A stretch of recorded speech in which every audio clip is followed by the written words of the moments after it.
నేను ఏదో పెద్ద పాపమే చేసి ఉండవచ్చు, ఆ పెద్ద పాపానికి తగినంత ఫలితాన్ని మాత్రం నాకు ఇవ్వకండి.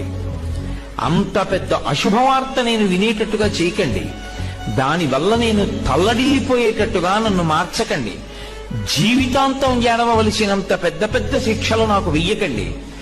మరి నీ పాపం ఎలా పోతుంది? నన్ను అనుగ్రహించండి. నేను తప్పు చేశాను. ఎందుకు చేశాను? మీరున్నారని తెలియక చేశాను ఒకప్పుడు ఆ పాపం. ఇప్పుడు తెలుసుకున్నాను మీరున్నారని, కాబట్టి నేను చెయ్యను.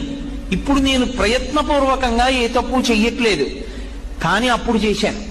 ఈశ్వర, మీరు నన్ను మన్నించి ఆ పాపము యొక్క ఫలితాన్ని ఇచ్చేటప్పుడు బహు తక్కువ చేసి ఇవ్వండి. నేను భరించగలిగేలా ఇవ్వండి తప్ప నేను భరించలేనంత దుఃఖాన్ని నాకు ఇవ్వకండి.